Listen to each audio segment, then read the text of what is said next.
তাহলে আমি আজকের ক্লাসটা শুরু করলাম। আচ্ছা, আসসালামু আলাইকুম রহমতুল্লাহ। আজকে আমরা পদার্থবিজ্ঞানের চতুর্থ অধ্যায়, এখানে বলে পঞ্চম অধ্যায় লেখা আছে, চতুর্থ অধ্যায় নিয়ে পড়াশোনা করব। চতুর্থ অধ্যায়ের নাম তো আমরা সবাই জানি, কাজ শক্তি ক্ষমতা। আমাকে শুনতে পাচ্ছ কিনা একটু কনফার্ম করো। শুনতে পাচ্ছ আমাকে?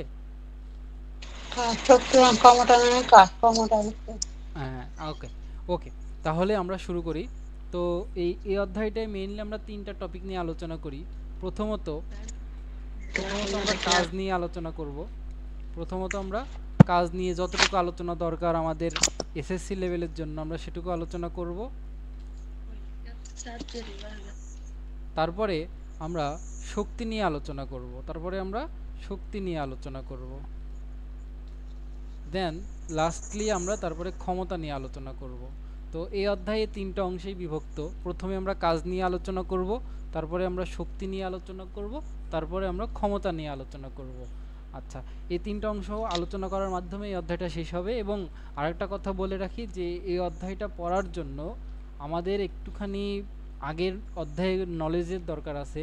যেমন আমাদের গতি অধ্যায়ের নলেজের দরকার পড়বে এবং আমাদের বল অধ্যায়ের নলেজের দরকার পড়বে। গতি অধ্যায়ে আমরা মেইনলি 5টা রাশি সম্পর্কে পরিচিত ছিলাম এবং ওই 5টা রাশি নিয়েই কাজ করতাম। সেটা হচ্ছে এস ইউ ভি এ টি, মানে স্মরণ নিয়ে কাজ করেছি, বেগ নিয়ে আদি বেগ, শেষ বেগ, ত্বরণ এবং সময়, এই 5টা জিনিস নিয়ে কাজ করেছি। এই 5টা জিনিস আমাদেরকে জানতে হবে। এবং বল অধ্যায়ে আমরা বল সম্পর্কে একটা বেসিক ধারণা পেয়েছিলাম, বল সম্পর্কে, ভরবেগ সম্পর্কে, এই জিনিসগুলো আমাদেরকে জানতে হবে। এই জিনিসগুলো জানার মাধ্যমে মনে করো আমাদের এই অধ্যায়ের যেই অজু সেটা কমপ্লিট হবে। আমরা জানি যেমন অজু ছাড়া নামাজ হয় না, তেমনি এই নলেজগুলো না থাকলে এই অধ্যায় আমরা খুব ভালোভাবে আর কি শেষ করতে পারবো না। তো এইগুলো সম্পর্কে আশা করি তোমাদের নলেজ আছে। তো আসো আমরা শুরু করি। যদি নলেজ নাও থাকে আমরা আস্তে আস্তে এই অধ্যায়ে যখন যেই টার্মটা আসবে আমরা একটু করে বলে দিব, আলোচনা করে দিব, যাতে কোনো সমস্যা না হয়।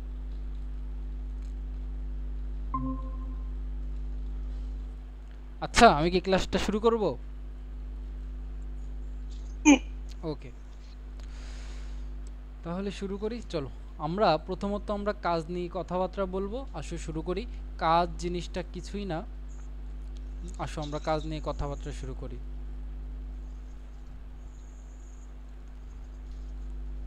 আমার স্ক্রিন কি ক্লিয়ার দেখা যাচ্ছে? আচ্ছা, কাজ কাজ হচ্ছে যে, মনে করো একটা বস্তুকে তুমি এক জায়গায় থেকে আরেক জায়গায় সরাবা, নিশ্চয়ই বস্তুর উপরে বল প্রয়োগ করতে হবে আমাদেরকে। বস্তুর উপর বল প্রয়োগ করতে হবে কি হবে না? বল প্রয়োগ করতে হবে। এখন বস্তুর উপরে তুমি যদি বল প্রয়োগ করো, নিশ্চয়ই বস্তুর কি হবে বলো তো? বস্তুর একটা মানে বস্তু যেখানে ছিল সেখানে তো আর থাকবে না, বস্তুর অবস্থানের পরিবর্তন হবে। অবস্থানের পরিবর্তন হওয়া মানে বস্তু এক জায়গায় থেকে আরেক জায়গায় যাবে, অর্থাৎ বস্তুর স্মরণ হবে। মানে ব্যাপারটা এইরকম, মনে করো একটা বস্তু এখানে রাখা আছে, এই বস্তুর উপরে আমরা কি করব বলো তো? এই হচ্ছে আমাদের সেই বস্তু। এই বস্তুর উপরে আমরা একটা বল প্রয়োগ করব। আসো বল প্রয়োগ করি। মনে করো এই বস্তুর উপরে আমরা বল প্রয়োগ করলাম। কি পরিমাণ বল প্রয়োগ করব? এফ পরিমাণ বল প্রয়োগ করব। তাহলে বস্তু কিন্তু আর এখানে থাকবে না, বস্তু একটু সামনের দিকে আগায় যাবে। কিভাবে আগাবে? বস্তু আর এখানে থাকবে না, বস্তুটা মনে করো এখানে চলে আসবে। এখন বস্তু যদি এখানে চলে আসে, তাহলে বস্তু এই দেখো এতটুকু দূরত্ব এখানে অতিক্রম করেছে, এখান থেকে এতটুকু দূরত্ব। এখন এই দূরত্বটা হচ্ছে এস। এই দূরত্বটা কি বলো তো? এই দূরত্বটা হচ্ছে এস। তার মানে একটা বস্তু আমাদের এই অবস্থানে ছিল, তাকে আমরা বি অবস্থানে পাঠিয়েছি এফ পরিমাণ বল প্রয়োগের মাধ্যমে, এবং এখানে তার এস পরিমাণ সরণ হয়েছে। তাহলে এই তো দেখো, যখন আমরা এফ পরিমাণ বল প্রয়োগের কারণে এস পরিমাণ সরণ ঘটছে, তাহলে এখানে একটা কাজ ঘটে। এবং সেটাকে আমরা সংজ্ঞায়িত করি এইভাবে, কাজকে আমরা ইংরেজিতে ওয়ার্ক বলি। ওয়ার্ক থেকে এটাকে ডাব্লিউ লেখা হয়, W is equal to F S লেখা হয়। ঠিক আছে, আমরা কাজকে এইভাবে সংজ্ঞায়িত করতে পারি। এখন কথা হচ্ছে, এফ আর এস এর গুণফলকে কেন কাজ বলা হয়, এটা আমরা খুব ভালোভাবে বুঝবো যখন আমরা ইন্টার লাইফে উঠবো, মানে এইচএসসি লাইফে উঠবো তখন। এখন আমাদের এত গভীরে যাওয়ার দরকার নাই। আমরা এই অধ্যায়টা যখন একবারে বেসিক থেকে পড়বো তখন শিখবো। এখন আপাতত আমরা পরীক্ষার জন্য শিখতেছি, মানে কালকে আমাদের পরীক্ষা, আজকে আমরা ক্লাস নিচ্ছি এরকম। তাহলে আপাতত আমরা জানবো যে W is equal two FS, এবং এটা যদি সংজ্ঞা পরীক্ষায় আসে সংজ্ঞাটা আমরা এভাবে দিতে পারি। কিভাবে দিতে পারি আসো আমরা দেখি। যে সংজ্ঞাটা দিতে পারি, কোন একটা বস্তুর উপরে, কোনো বস্তুর উপরে এফ পরিমাণ বল প্রয়োগ করলে বস্তুর যদি, আমার সাথে সাথে একটু লিখে ফেলবা, খাতা নিয়ে বসবা, সাথে সাথে লিখে ফেলবা, বস্তুর যদি এস পরিমাণ সরণ ঘটে তখন বল ও সরণের গুণফলকে কাজ বলা হয়। কাজ বলা হয়। এতটুকু লেখা হয়েছে সবার? একটু লিখে আমাকে জানাও। হয়েছে। ওকে, তাহলে আমরা বলতেছি যে বস্তুর উপরে প্রয়োগকৃত বল এবং সরণের গুণফলকে কাজ বলে। এখন এটা একটা জিনিস মনে রাখবা, মানে আমরা বল যেদিকে প্রয়োগ করতেছি সরণকেও ঠিক একই দিকে হইতে হবে। মানে ব্যাপারটা এইরকম, আমরা যদি বল এই দিকে প্রয়োগ করি, আমরা যদি বল এদিক বরাবর প্রয়োগ করি, আমাদের সরণকেও ঠিক এদিক বরাবরই হইতে হবে। অন্য কোনো দিকে সরণ যদি হয় তাহলে কিন্তু হবে না। মানে বল আর সরণকে ঠিক একই দিকে থাকতে হবে। মানে এখন দেখো কাজ হওয়ার শর্ত কি, কাজ হওয়ার শর্তটা কি তাহলে বলো তো? কাজ হওয়ার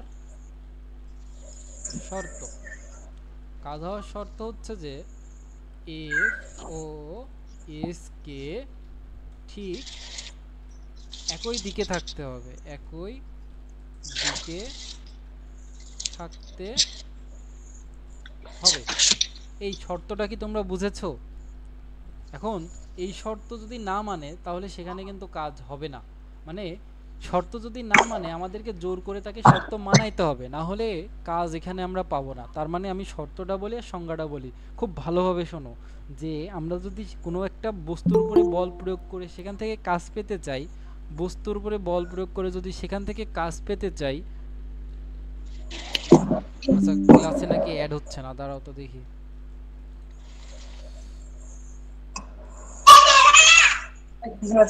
আচ্ছা, সবাই মনে হয় শুনতে পাচ্ছ আমার কথা? আমি আবার বলি, বস্তুর উপরে যদি বল প্রয়োগ করে যদি সেখান থেকে কাজ পেতে চাই, আমাদেরকে অবশ্যই একটা শর্ত মেনটেন করতে হবে। সেটা হচ্ছে যে আমরা বল যেদিকে দিব আমাদের সরণ ঠিক একই দিকে হইতে হবে। মানে এরকম হলে হবে না। মনে করো আমি বল দিচ্ছি এদিকে বলে আর আমার সরণ হয়েছে এদিকে, তাহলে এখানে কিন্তু আমরা সরাসরি কাজ বের করতে পারি না। তখন আমাদেরকে কি করতে হয়? বল এবং সরণকে একই দিকে নিয়ে আসতে হয়। তার মানে শর্ত একটাই, বল এবং সরণকে একই দিকে হইতে হবে। শর্তটা কি মাথায় ঢুকেছে?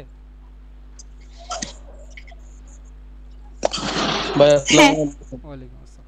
শর্তটা যদি মাথায় ঢুকে থাকে, আচ্ছা সমস্যা নাই, তুমি রেকর্ডেড দেখে মানে ভাই ধরু।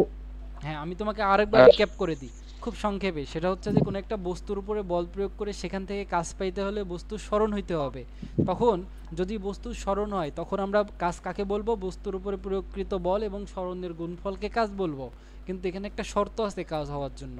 সেই শর্তটা হচ্ছে যে বস্তুর উপরে বল এবং বস্তুর সরণ একই দিকে হইতে হবে। অর্থাৎ বস্তুর উপরে বল যেদিকে প্রয়োগ করব সরণও ঠিক একই দিকে হইতে হবে। এরকম হলে হবে না যে বল আমরা এদিকে প্রয়োগ করতেছি, সরণ আমার আরেক দিকে হচ্ছে। যদি এরকম হয় তাহলে সেখানে আমরা কাজ পাবো না। এখান থেকে কাজ পাইতে গেলে যেটা করতে হয়, বল এবং সরণকে একই দিকে নিয়ে আসতে হয়। এতটুকু কথা কি ক্লিয়ার? জি ভাই। ওকে, যদি ক্লিয়ার হয় এতটুকু নোট তোমরা করে নিবা। যদি এখন না করতে পারো পরে রেকর্ড দেখে করে নিবা। ওকে, আসো আমরা নেক্সটে যাই। এখন আমাদের কথা হচ্ছে যদি বল এবং সরণ একই দিকে না থাকে, তখন আমরা কি করব? তাহলে কাজ পাওয়ার শর্ত আমরা জেনেছি। যে কোনো একজন বলো কাজ পাওয়ার শর্ত কি? এফ এফ কে ঠিক একই দিকে থাকতে হবে। হ্যাঁ, একই দিকে থাকতে হবে। তাহলে যদি এফ ও এস একই দিকে থাকে, এফ ও এস যদি একই দিকে থাকে তখন ডাব্লিউ ইজ ইকুয়াল টু আমরা লিখতে পারবো এফ এস। এখন দ্বিতীয় আর একটা টার্ম বা পয়েন্ট আসতে পারে, সেটা হচ্ছে যে এফ ও এস একই দিকে নাই, তখন তখন আমরা কাজ ইকুয়াল টু কি লিখতে পারি? তখন আমরা হলো কাজ ইকুয়াল টু যেটা লিখতে পারি, আসলে আমি তোমাকে দেখাই এরকম আর কি, যে এটা মনে করো আমরা এদিক বলে বল প্রয়োগ করতেছি, আমি তোমাকে একদম ফিল করাই দিই। মনে করো এটা আমাদের বস্তু, এই বস্তুর উপরে আমরা এদিক বলে এফ পরিমাণ বল প্রয়োগ করতেছি, এদিকে বলে এফ পরিমাণ বল প্রয়োগ করতেছি, কিন্তু বস্তুটা হচ্ছে যে ঘাড়তেরা, সে সোজা না গিয়ে কিভাবে গেছে দেখো, সে সোজা না গিয়ে এইভাবে চলে গেছে। তার মানে বস্তুর যাওয়ার কথা ছিল এই রকম, কিন্তু বস্তু আসলে এরকম যায় নাই। বস্তু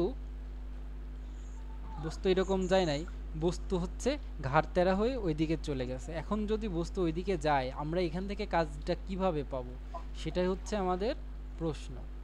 আসো আমরা বস্তুটাকে একটু ডিনোট করে দিই। আচ্ছা, বস্তু যদি এভাবে চলে যায় তাহলে এখান থেকে আমরা কাজ কিভাবে পাবো? দেখো তো, এখানে হচ্ছে এফ এটা, এবং বস্তু এখান থেকে এখানে গেছে, তার মানে বস্তুর সরণ হচ্ছে এটা, কিন্তু আমাদের কথা ছিল কি সরণ আমাদের এদিক বইলে হবে। তাহলে এখানে যেটা দেখতে পাচ্ছি যে বস্তু আসলে সোজাসুজি যায় নাই, একটা কোণ তৈরি করে গেছে, তাই না? এখানে একটা কোণ তৈরি করে গেছে না, এই কোণটা হলো কি বলতো? থিটা। ওকে, এই কোণটা আমরা ধরে নিলাম থিটা। আমি বলেছিলাম প্রথম ক্লাসে যে আমরা কেন থিটা ধরি কোণকে, অন্য কোনো কোণ কেন ধরি না, এটা হচ্ছে ওই আর কি চলে আসতেছে আদিমকাল থেকে, তাই আর কি। ওকে, এই কোণটাকে আমরা দেখলাম যে এটা সোজাসুজি, মানে বল যেদিকে সেদিকের সাথে থিটা ডিগ্রি কোণ করে সরণ হচ্ছে। তাহলে এখানে যে আমাদের কাজ হবে সেটা হবে হলো এফ এস কস থিটা। তার মানে এখান থেকে খুব সংক্ষেপে আমি রিক্যাপ করে দিই, সেটা হচ্ছে যে এফ ও এস যদি একই দিকে থাকে তাহলে আমাদের কাজ হবে হলো এফ এস, মানে এফ আর এস এর গুণফল। আর এফ এস যদি একই দিকে না থাকে তাহলে কি হবে? F S cos theta. আচ্ছা, এখন তুমি বলো তো এই কাজটা স্কেলার রাশি নাকি ভেক্টর রাশি?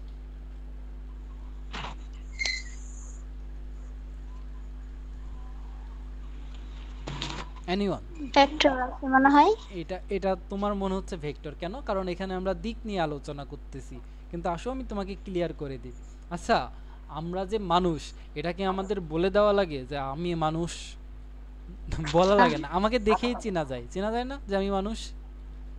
জি যাই। হ্যাঁ, তাহলে তাহলে দেখো, এখন আমি এর দিক নির্দিষ্ট করে দিচ্ছি, বল যেদিকে সরণও সেই দিকে। তাহলে কি এখানে দিক নিয়ে কিছু বলার দরকার আছে? দিক নিয়ে কিন্তু কিছু বলার দরকার নাই। আমরা জানি স্কেলার রাশি কাকে বলি, স্কেলার রাশি তাকেই বলি যার শুধু মান আছে। মানে স্কেলার রাশি কাকে বলি বলো তো? স্কেলার যার শুধু মান আছে। আর ভেক্টর কাকে বলি? যার দিকও আছে মানও আছে। মান ও দিক উভয় আছে। এখন দেখো এই কাজের ক্ষেত্রে কি হচ্ছে, বল এবং সরণ যে একই দিকে হবে এটা আমরা জানি, তার মানে এর দিক নিয়ে তো কোনো টেনশনের কোনো কারণই নাই। আমরা বুঝতে পারছি বল এবং সরণকে একই দিকে হবে, যদি একই দিকে নাও থাকে আমরা একই দিকে নিয়ে আসি। কিভাবে নিয়ে আসি এর পরের পেজে দেখাবো, কিন্তু এতটুকু তো বুঝতে পেরেছো যে বল এবং সরণকে একই দিকে হইতে হবে, তার মানে দিক নির্দিষ্ট হয়ে গেল। তাহলে দিক নিয়ে আর কিছু বলার দরকার নাই, তার মানে এই শুধু মান নিয়েই কাজ হবে। সেই জন্য আমরা কাজকে স্কেলার রাশি বলি, এটা ভেক্টর রাশি না। তাহলে কাজ কি রাশি বলো তো? কাজ স্কেলার রাশি। কাজ স্কেলার রাশি কি জন্য? কারণ এর দিক নিয়ে কোনো কিছু বলা লাগে না, এর দিকটা নির্দিষ্ট। দিক নির্দিষ্ট হওয়ার কারণে এর দিক নিয়ে কিছু বলা লাগে না।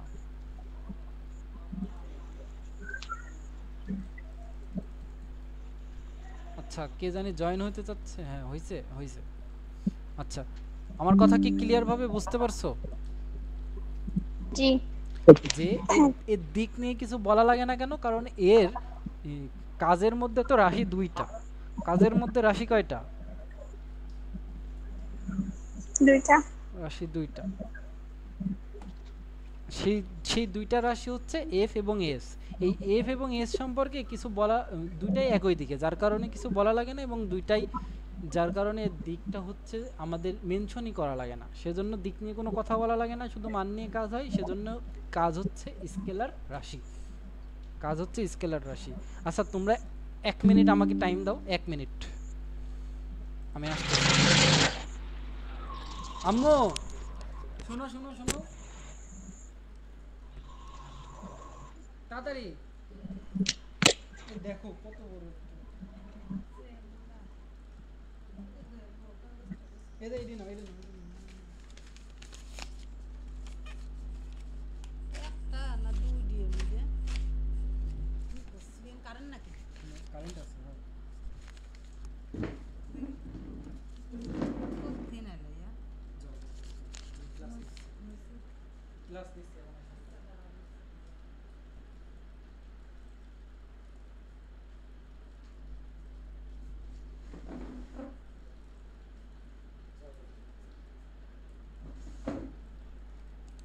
হ্যাঁ, আমার কথা শুনতে পাচ্ছ? এই শুনতে পাচ্ছ আমার কথা? জি। আচ্ছা, এই একটা পোকা ঢুকেছিল ঘরে, আমি আবার পোকা ভয় পাই বুঝছো। আসলে শুরু করি। আচ্ছা, আমরা কাজ স্কেলার রাশি বুঝে গিয়েছি, এখন আমাদের দিকে দেখতে হবে যে w fs cos θ কিভাবে আসে। আসো দেখি ফেলি, তাহলে আমরা দেখব w fs cos θ এর প্রমাণ, তাই না? আসো দেখি ফেলি, w fs cos θ এটা কিভাবে আসে। আমরা তো বললাম যখন কাজ এবং বল এবং সরণ একই দিকে থাকে না, তখন আমরা এটা লিখি। কেন লিখি সেটা আমরা দেখব। আসো দেখে ফেলি। তাহলে আমরা এই চিত্রটা কপি করে ফেলি, এই চিত্রটা বারবার আঁকিয়ে তো লাভ নেই, এটা আমরা কপি করে ফেলি।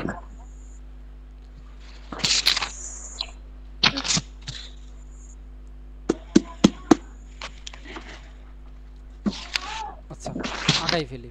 দেখো এটা আমাদের এই বস্তু, তোমরা সবাই শুনতে পাচ্ছ তো?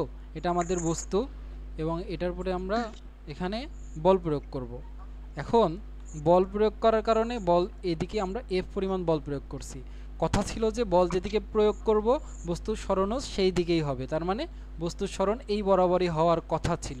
কিন্তু দুঃখের বিষয় আমাদের বস্তুটা হচ্ছে তেরা হওয়ার কারণে সে এদিকে না গিয়ে সে অন্য দিক বরাবর চলে গিয়েছে, এবং চলে যাওয়ার কারণে এখানে কি হয়েছে বলো তো? চলে যাওয়ার কারণে যা হয়েছে সেটা হচ্ছে যে বস্তু এস পরিমাণ দূরত্ব এখানে অতিক্রম করে ফেলাইছে। কোন দিকে? যেদিকে আমাদের স্মরণ হওয়ার কথা ছিল সেই দিকের সাথে থিটা কোণ করে বস্তু এদিকে চলে গেছে, মানে বস্তু এ অবস্থানে ছিল বিতে গিয়েছে। আচ্ছা এখন দেখো এখানে আমরা একটা কাজ করতে পারি, সেটা হচ্ছে যে এই বি বিন্দু থেকে আমাদের এটার উপর একটা লম্ব আকারে দিতে পারি। এখন লম্ব আকারে দিলে এখানে একটা কি কোণ তৈরি হয়ে যায় বলো তো? কি কোণ তৈরি হয়? সমকোণী। তাহলে এখানে সমকোণী ত্রিভুজ মানে এখানে ত্রিকোণমিতি অ্যাপ্লাই করা যায়, তাই না? ত্রিকোণমিতি অ্যাপ্লাই করা যায়। এখন দেখো এই সমকোণী ত্রিভুজের এই বিন্দুটার নাম দিলাম সি, এই বিন্দুটার নাম দিলাম সি। দেখো এফ হচ্ছে এটা, এখন এসিটা হচ্ছে আমাদের, এসিটা হবে কি বলতো? এই এবি যে দূরত্ব হয়েছে, এবি যদি দূরত্ব হয় তাহলে এসি কি বলতো? এসিটাও দূরত্ব, বিসিটাও দূরত্ব। এতটুকু ক্লিয়ার?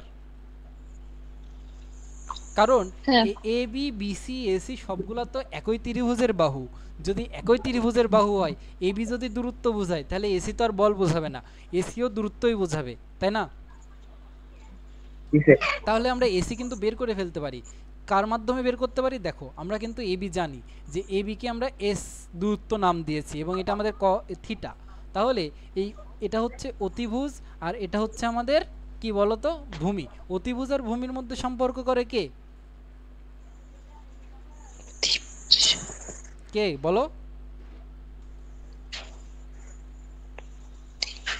কস। অতিভুজ আর ভূমির মধ্যে সম্পর্ক করে কস। তাহলে ত্রিভুজ এবিসি আমরা কি লিখতে পারি বলো তো? কস এ থিটার সাপেক্ষে, এই কোণের সাপেক্ষে, তার মানে cos theta is equal two কি বলো তো, ভূমি বাই অতিভুজ। এখন ভূমিটা কত? ভূমি হচ্ছে এসি, আর অতিভুজের মান কত বলো তো? অতিভুজের মান হচ্ছে এস। তাহলে এখান থেকে এসি সমান কি লিখতে পারি বলো তো? এসি সমান লিখতে পারি এস কস থিটা। এসি সমান এস কস থিটা লিখেছি, তোমরা কি দেখতে পাচ্ছ? হ্যাঁ আচ্ছা দেখো, এসি সমান এস কস থিটা লেখার কারণে কি হয়েছে, এফ যেদিকে সরণটাও ঠিক একই দিকে চলে আসছে না? এফ যেদিকে সরণের সেই একই দিকে চলে আসছে, মানে এই সরণটাকে আমরা এই দিক বরাবর নিয়ে আসলাম। এফ যেদিকে সরণটাও ঠিক একই দিকে, তার মানে দিক নিয়ে আর টেনশন নাই। তখন আমরা ডাব্লিউ ইজিক্যাল টু লিখতে পারবো এফ, আর ওই যে এস, এখন এস এর মান কিন্তু আর এস না, এখানে এস এর মান কত বলো তো? S cos theta. তাই এখানে এস এর জায়গায় লেখা হয় এস কস থিটা। আমার কথা কি বুঝতে পেরেছো, আর নাকি আমি আরেকবার বলবো? স্যার আরেকবার বলতে হবে। হ্যাঁ দেখো দেখো, এখন আমাদের এস ছিল এদিক বরাবর। এস এদিক বরাবর কিভাবে, যে এটা এদিকে যাওয়ার কথা ছিল কিন্তু এদিকে যায় নাই, থিটা কোণ করে এস দূরত্ব অতিক্রম করে এ থেকে বিতে গিয়েছে। কিন্তু আমাদের কাজ হওয়ার শর্ত হচ্ছে যে বল এবং সরণকে একই দিক বরাবর হইতে হবে। যদি কোনো সময় কাজের ক্ষেত্রে বল এবং সরণ একই দিক বরাবর না থাকে, তখন আমরা বল এবং সরণকে একই দিক বরাবর নিয়ে আসি। কিভাবে নিয়ে আসি? ত্রিকোণমিতির সাহায্য নিয়ে আসি। দেখো এস ছিল এদিকে, এস এর একটা অংশ, এস এটা পুরো, দেখো এস এটা পুরো, এস এর এই পুরো অংশটা না নিয়ে এস এর একটা অংশকে আমরা এসি বরাবর নিয়ে আসছি। এসি বরাবর কোন দিক? এটা হচ্ছে বল যেদিকে প্রয়োগ করছি সেই দিক। তাহলে এখানে বল এবং সরণের একটা উপাংশ একই দিকে চলে আসলো, সেজন্য W is equal two F S. আমরা জানি যে W is equal two F S, W is equal to যদি এফ এস হয়, ডাব্লিউ ইজিক্যাল টু যদি এফ এস হয়, এখানেও তাই হবে। দেখো ডাব্লিউ ইজিক্যাল টু এফ এস কখন ছিল বলো তো? যখন বল এবং সরণ একই দিকে। তাহলে এখন এখানে বল এবং সরণ একই দিকে চলে এসেছে, তাহলে এফ ইন্টু এস, আর এস এর মান হচ্ছে এস কস থিটা, তাই এফ আর এস এর জায়গায় এস কস থিটা। তাই এভাবে কাজের মান হলো এফ এস কস থিটা। এই কারণে আমরা জানি যে কাজ হচ্ছে স্কেলার রাশি, এর শুধু মান আছে, কোনো দিক নাই, এবং সূত্র দুইটা। যখন আমি তোমাকে আরও সংক্ষিপ্ত করে দিই, যখন শুধুমাত্র বল এবং সরণ দিয়ে বলবে কাজের মান কত, তখন আমরা শুধু কি করব, এফ আর এস গুণ করে দিব। তখন দেখবা তুমি বল এবং সরণের সাথে ওখানে একটা কি আছে বলো তো, ওখানে একটা কোণ আছে, তখন বুঝবা ওখানে F S cos theta use করতে হবে। ক্লিয়ার? এই প্রমাণটা পরীক্ষায় আসে না, এই প্রমাণটা পরীক্ষায় আসে না, শুধুমাত্র মনের খোরাক যে এই প্রমাণটা আসলে কিভাবে হয়। আমি আশা করি বোঝাতে পেরেছি। তাহলে আমরা পরীক্ষায় কি করব বলো তো? এই দেখো আমি এখানে সুন্দর করে দুইটা লিখে দিয়েছি, কোন একটা বস্তু এ বস্তু, দেখো এখানে দেখলেই বুঝতে পারবা, এটা বইয়ের পড়া আর কি। এ বস্তু, এরপরে যদি আমরা এফ পরিমাণ বল প্রয়োগ করি, তাহলে এখানে এক্স পরিমাণ সরণ ঘটে। দেখো এফ পরিমাণ বল প্রয়োগ করার কারণে এক্স পরিমাণ সরণ ঘটে এবং বস্তু এ থেকে বিতে আসে। তাহলে এখানে কাজের পরিমাণ কত হবে বলো তো? এখানে কাজের পরিমাণ হবে W is equal two F X. Clear? আচ্ছা এবার দেখো একটা বস্তু এতে আছে, এখন আমি এদিকে বলে এখানে বল প্রয়োগ করেছি, এদিকে বলে এখানে বল প্রয়োগ করেছি, কিন্তু কি হয়েছে যে দেখো কি হয়েছে, দেখো এখানে বল প্রয়োগ করেছি এফ পরিমাণ, কিন্তু বস্তু এই বরাবর না গিয়ে এই বরাবর গিয়েছে। এখন এই বরাবর যদি যায়, আমরা কি জানি যে বলের ক্ষেত্রে, কাজের ক্ষেত্রে বল এবং সরণকে একই দিক বরাবর হইতে হয়। তখন আমরা কি করেছি, ওই যে ত্রিকোণমিতি ব্যবহার করে সরণকে বলের বরাবর নিয়ে এসেছি, তারপরে কি করেছি F into S cos theta. আশা করি বুঝাতে পেরেছি। কাজ এই দুইভাবেই হইতে পারে, এক হলো W equal to F S, এখানে দেখো এস না বলে এক্স বলতেছে একই কথা, আর আরেকটা হলো এফ এস কস থিটা। আশা করি ক্লিয়ারভাবে বোঝাতে পেরেছি। আসো পরের পেজে যাই। এবার দেখো এখানে বলতেছে কাজের কোনো দিক নেই। কাজের কেন দিক নেই বুঝতে পারছো?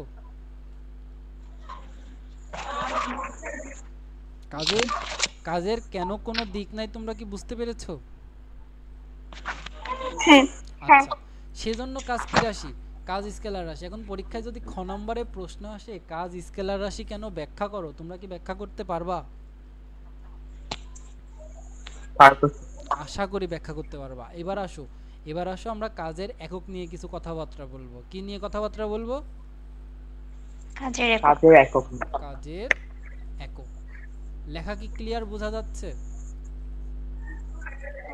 বুঝে যাচ্ছে স্যার, হ্যাঁ বুঝে যাচ্ছে স্যার। আচ্ছা, এবার দেখো কাজের একক। এখন আমরা দেখো আমরা শিখলাম আর কোনো কিছু নাই এই অধ্যায়ে।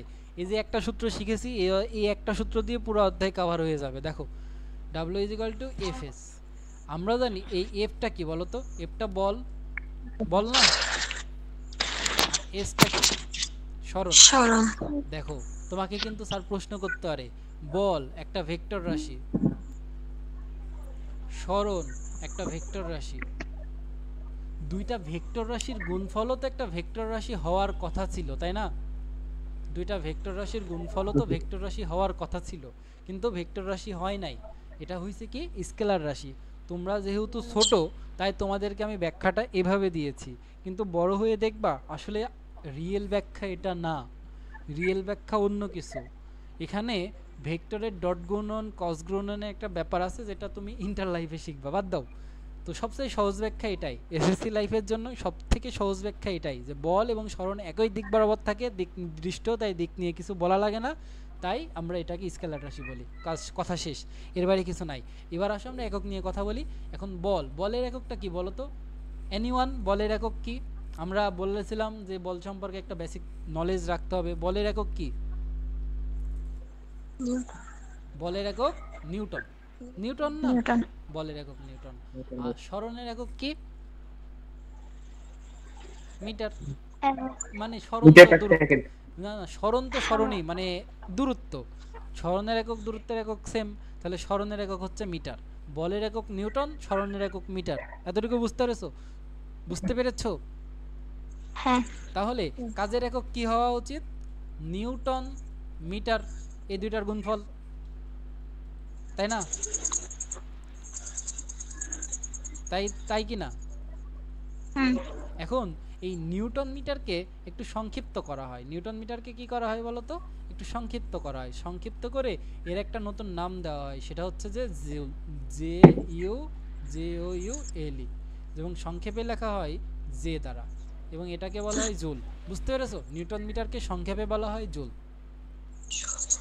তাহলে পরীক্ষায় যদি কোথাও 1 নিউটন মিটার লেখা থাকে আর কোথাও 1 জুল লেখা থাকে, কনফিউজড হবা না, দুইটা সেম জিনিস। এই দুইটাই কি জিনিস বলো তো? দুইটাই সেম জিনিস। এটা কি মাথায় ঢুকেছে? দুইটা সেম জিনিস। 1 নিউটন মিটারও যা, 1 জুলও তাই। আমার সাথে বলো, 1 নিউটন মিটারও যা, 1 জুলও তাই। আমি লিখে দিই, 1 newton metre is equal to 1 joule. এই কথাটা ভুল হওয়া যাবে না। এটা থেকে আমাদের খ নম্বরের প্রশ্ন আসে। কিভাবে প্রশ্ন আসে আসলে আমি তোমাকে দেখাই। এবং এটার পরে আমাদের আরেকটা জিনিস শিখতে হবে, কাজের মাত্রা। কি শিখতে হবে বলো? কাজের মাত্রা। আসো কাজের মাত্রাটা শিখে ফেলি। কাজের মাত্রা, কাজের মাত্রাটা দেখো। মাত্রা জিনিসটা কি জানো? আমরা সব এটাকে একদম মৌলিক রাশিতে ভেঙে ফেলি। আমরা যেমন দেখলাম W = Fs। তো F হচ্ছে বল, যেটাকে আমরা নিউটন লিখি একক, আর S এর একক হচ্ছে মিটার। এখন নিউটনকেও কিন্তু আমরা ভাঙতে পারি। কেন, কিভাবে? F = জানি ma, তাই না? F = ma জানি না? হ্যাঁ, F = ma জানি? হ্যাঁ। হ্যাঁ, তো m হচ্ছে কি একটা বস্তুর ভর। m হচ্ছে কি একটা বস্তুর ভর। তো ভরের একক কি জানো? ভরের একক কেজি। ভরের একক কেজি জানো? জানি স্যার। আর ত্বরণের একক কি বলো তো? ms inverse 2 metre per second square. এটাকে অনেকে এভাবে লেখে, বা m পার s স্কয়ার এভাবে লেখে। তোমার যেভাবে ইচ্ছা লিখো। তাহলে আমরা এই জায়গায় কি লিখতে পারি? f এর একককে লিখতে পারি কেজি m s ইনভার্স 2। এই যে কেজি m s ইনভার্স 2, এটাকেই সংক্ষেপে বলা হয় নিউটন। মানে এই জিনিসটাকে একটু ছোট করে এটাকে আমরা নাম দিয়েছি কি বলতো? নিউটন নাম দিয়েছি। এটাকে আমরা নিউটন নাম দিয়েছি। তাহলে আমরা বলতে পারি 1 নিউটন সমান 1 KG m s inverse 2। Two. আচ্ছা, এবার দেখো তাহলে নিউটনও কিন্তু মৌলিক একক না, নিউটনের এককও আরেকটা আছে। তাহলে নিউটনকে ভেঙে আমরা কি লিখতে পারি বলো তো? নিউটনকে ভেঙে কি লিখতে পারি? KG M S inverse two, KG M এমএসিং এস ইনভার্স টু। বুঝতে পারছো? বুঝতে পারছো? তাহলে তাহলে এখন এটা এটা হচ্ছে বলের একক, এটা বলের একক, এটা বলের একক, এটা হচ্ছে সরণের একক। এই দুইটার গুণফলকে আমরা বলবো কাজের একক। মানে এটাকে নর্মালি বলতাম কি বলতো? Newton metre.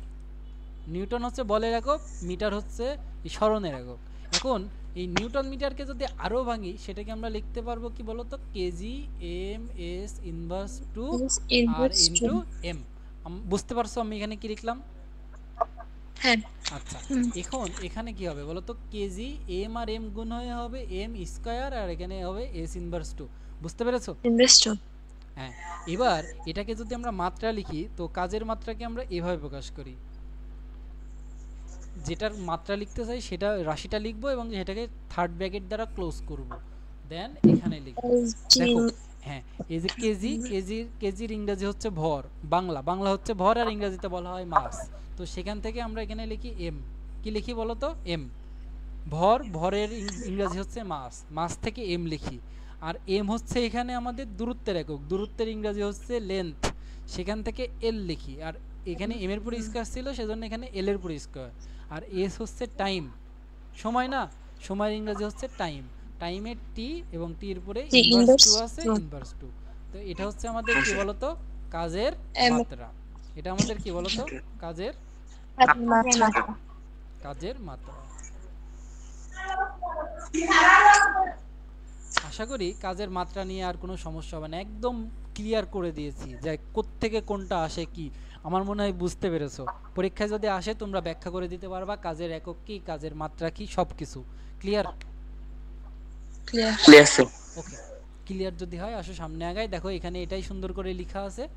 আমি মনে করো লেখাগুলো কেন নিয়ে এসেছি, কারণ আমি তো অনেক দূর আজকে আগাতে হবে, যাতে আমি কম সময়ের মধ্যে আগাতে পারি, যার কারণে এগুলো নিয়ে আসা। ওকে, আমি যখন একাডেমিক পড়াবো তখন এই লেখাগুলো থাকবে না, সব কিছু সুন্দরভাবে নোট আমি করে দিব। তো কাজের মাত্রা বুঝেছি, কাজের একক বুঝেছি। ওকে, এবার আসো সামনে আগাই। এবার দেখো একক, এখানে এবার আমাদেরকে জানতে হবে এক জুল কাজ বলতে কি বোঝায়। এখন আমাদের কি শিখতে হবে বলো তো? প্রশ্ন, এটা খ নম্বরের জন্য খুবই গুরুত্বপূর্ণ, যে এক জুল, আমি দুইটা প্রশ্ন শেখাবো তারপরে তোমাদের তিনটা ধরবো। এক জুল কাজ বলতে কি বুঝো, এটা কিন্তু খ নম্বরে আসে। কাজ কাকে বলে এবং এক জুল কাজ বলতে কি বুঝো। তখন তোমরা, তোমাদের যদি কখনো এরকম প্রশ্ন করে তোমরা কি করবা জানো? তোমরা সরাসরি উত্তর লিখবা। আসো উত্তর লিখি। উত্তর লিখে তোমরা সূত্রটা লিখে ফেলবা। আমরা কি জানি বলো তো? W ইজ ইকুয়াল টু কি? F S. এখন এই এক জুল, তার মানে ডাব্লুর জায়গায় আমাদের কি করতে হবে বলো তো? এক জুল আনতে হবে, তাই না? ডাব্লিউর জায়গায় কি করতে হবে? এক জুল আনতে হবে না? ডাব্লিউ তো এক জুল হচ্ছে তো কাজের পরিমাপ, এক জুল কাজের পরিমাপ না? এই শুনো, এটাকে জুল বলা হয় কেন? কারণ বিজ্ঞানী জুল নামের ব্যক্তি এটা আবিষ্কার করেছিল, যার কারণে এখানে এক জুল, তিনি তার নাম দিয়েছে। তুমি যদি কোনো কিছু আবিষ্কার করো নিশ্চয়ই তুমি চাইবা ওখানে তোমার নামটা থাকুক। তেমনি তিনিও একটা নতুন কিছু আবিষ্কার করছে এবং তিনি চাইছে যে সেখানে তার নামটা থাকুক, তাই তিনি ওই নিউটন মিটারের পরিবর্তে জুল দিয়েছিল। ক্লিয়ার? ওকে, ক্লিয়ার যদি হয় তো এখানে ডাব্লিউ হচ্ছে কি? কাজের একক। তাহলে এখানে এক জুল বলতে এখানে ডাব্লিউর জায়গায় আমরা এক জুল বসাই দিতে পারি? একটু বলো, পারি? ওকে, এবার যদি পারি তাহলে এবার দেখো এটা আমাদের কি ডান পক্ষ না বাম পক্ষ? এটা নিশ্চয়ই আমাদের বাম পক্ষ।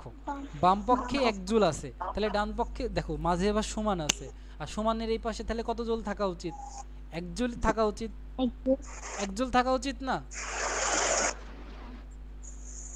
তাহলে আমরা যদি এখানে 1 নিউটন ইনটু 1 মিটার, কারণ কেন এটা লিখতে পারি? কারণ আমরা জানি 1 জুল সমান 1 নিউটন মিটার। এটা তো আমরা জানি, তাই না? এটা তো আমরা জানি। জি হ্যাঁ, এটা যদি আমরা জানি, দেখো এখন আমরা এখানে লিখলাম 1 জুল সমান এফ এর মান নিলাম, এটা আমরা ধরে নিলাম যে এফ এর মান 1 নিউটন আর এস এর মান 1 মিটার। তাহলে দেখো এখন যদি গুণ করে দিই, একটু একটু যদি গুণ করে দিই, তাহলে এখানে কি আসে বলো তো? 1 জুল সমান 1 আর 1 গুণ করলে 1, আর এখানে আসে নিউটন মিটার। তার মানে 1 জুল আর 1 নিউটন মিটার। ক্লিয়ার? বুঝতে পেরেছো? তাহলে এখান থেকে তুমি সংজ্ঞাটা এইভাবে দিবা, কোন একটা বস্তুর উপরে 1 নিউটন বল প্রয়োগ করার ফলে বস্তুর যদি 1 মিটার সরণ ঘটে তাহলে সেখানে 1 জুল কাজ সম্পন্ন হয়। বুঝতে পেরেছি? আমি লিখে দিই, স্যার একটু আবার বলেন। দেখো আমি লিখছি, কোনো, এটা দ্বারা আমি যেটা বোঝাতে চাচ্ছি, কোনো বস্তুর ওপর বলের একক নিউটন, তার মানে 1 নিউটন বল, মানে সূত্র দেখে দেখে তুমি সংজ্ঞা লিখবা। 1 নিউটন বল প্রয়োগ করা হলে বস্তু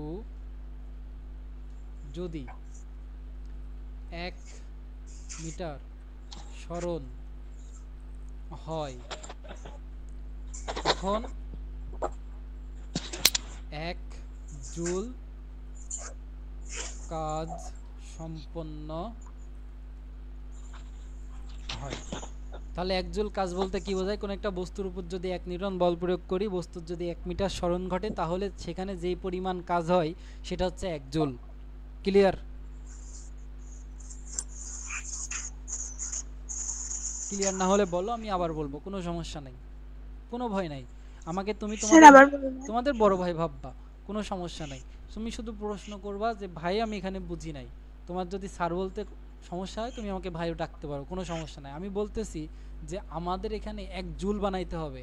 দেখো ডাব্লিউর মান 1 জুল বলে দিয়েছে, এখন এফ আর এস গুণ করে আমাদের 1 জুল বানাইতে হবে। এখন এফ আর এস গুণ করে যে কোনোভাবে তুমি 1 জুল বানাইতে পারো। কিভাবে?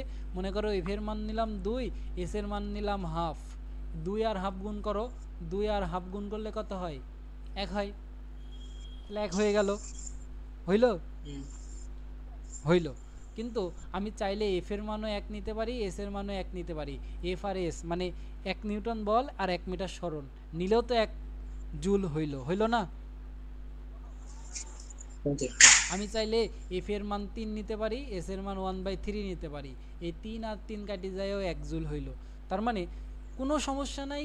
আমরা কি নিচ্ছি? আমরা শুধু দেখব যে আমাদের এখানে কত জুল কাজ চাইছে। আমাদের এখানে 1 জুল কাজ চাইছে। তার মানে আমরা 1 নিউটন আর 1 মিটার, এটা সবচেয়ে সহজ, যে 1 এর সাথে 1 গুণ করলে একই হয়। তার মানে 1 জুল কাজ পাবো কিভাবে? 1 নিউটন বল প্রয়োগ করার ফলে বস্তুর যদি 1 মিটার সরণ ঘটে। কোনো কারণে যদি তুমি চাও যে স্যারের আমি একটু কেরামতি দেখাবো, তেলেসমাতি দেখাবো, তখন তুমি কি করতে পারো? তুমি বলতে পারো কোনো একটা বস্তুর উপরে 2 নিউটন বল প্রয়োগ করা হলে বস্তুর যদি 1/2 মিটার সরণ ঘটে। তার মানে দেখো এই 2 আর 1/2 কাটাকাটি গিয়ে কিন্তু একই থাকে। বুঝতে পেরেছো? মানে আমাদের টার্গেট হচ্ছে 1 বানানো। এখন আমি তোমাদেরকে আরেকটা সংজ্ঞা শিখাবো, তাহলে দেখবা ক্লিয়ার হয়ে যাবে। আসো শিখাই ফেলি। এখন আমি প্রশ্ন করতেছি তোমাকে, দেখো প্রশ্ন করি, তুমি উত্তর দাও।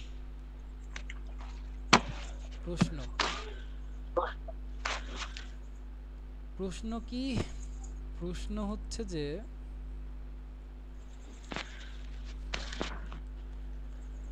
হচ্ছে যে আমরা বলবো যে 10 জুল কাজ বলতে কি বোঝো?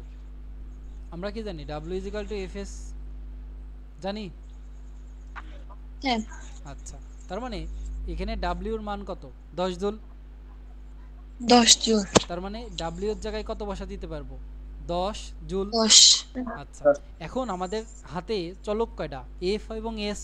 তার মানে F আর S কে এমন ভাবে গুণ করতে হবে যাতে 10 হয়। F আর S কে এমন ভাবে গুণ করব যাতে 10 হয়। মনে করো এখানে F এর মান নিচ্ছে, এখানে S এর মান নিচ্ছি। F এর মান 1 নিলাম, S এর মান 10 নিলাম, গুণ করলে কি 10 হয়? হ্যাঁ। F এর মান 10 নিলাম, S এর মান 1 নিলাম, গুণ করলে কি 10 হয়? হ্যাঁ।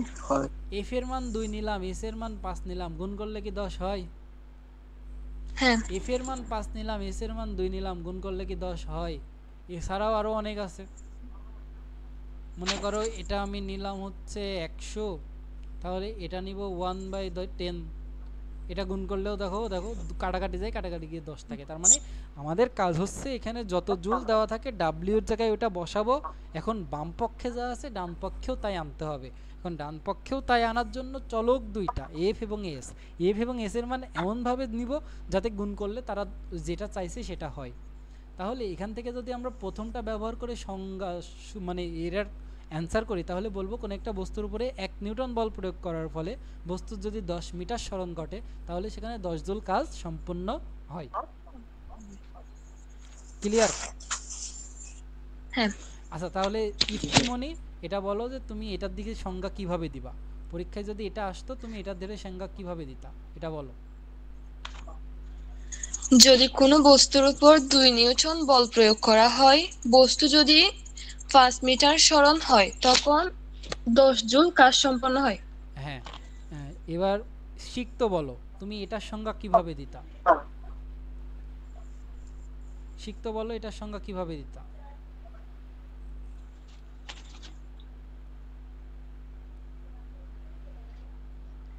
বলো, ঠিক তো নাই। মিফতাহুল বলো, মিফতাহুল বলো। মিফতাহুল কি নাই? আর কে আছো? আর কে আছো? জি স্যার, আমি আছি। আচ্ছা বলো তুমি এটার সংজ্ঞা কিভাবে দিতা, শেষেরটা এটা।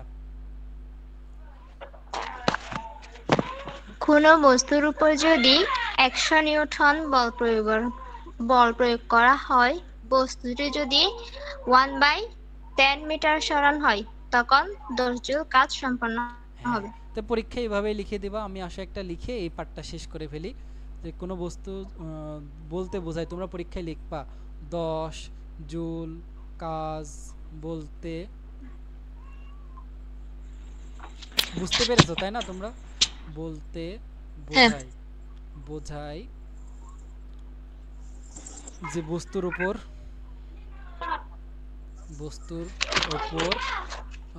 আমি এটা দিয়ে লিখি 2 জুল বল প্রয়োগ করার ফলে 2 নিউটন 2 নিউটন সরি 2 নিউটন বল প্রয়োগ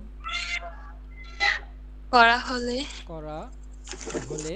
বস্তুর যদি 5 মিটার সরণ ঘটে, হয়। সরণ হয়। এটাই বোঝায় আর কি। তাহলে এখানে দেখো এটাই লেখা আছে, এই তো আমি একটু পড়ি দেখো। সুতরাং বলের একককে সরণের একক দিয়ে গুণ করলে কাজের একক পাওয়া যায়। কাজের একক জুল। যদি বলা হয় F = 1 নিউটন এবং বলের দিকে সরণ হচ্ছে x = 1 মিটার, তখন W = 1 জুল। যেটা আমি বললাম এখানে সেটাই লেখা আছে। কোনো বস্তুর উপর 1 নিউটন বল প্রয়োগের ফলে বস্তু যদি বলের দিকে, এখানে বলের দিকে কেন বলতেছে বুঝছো?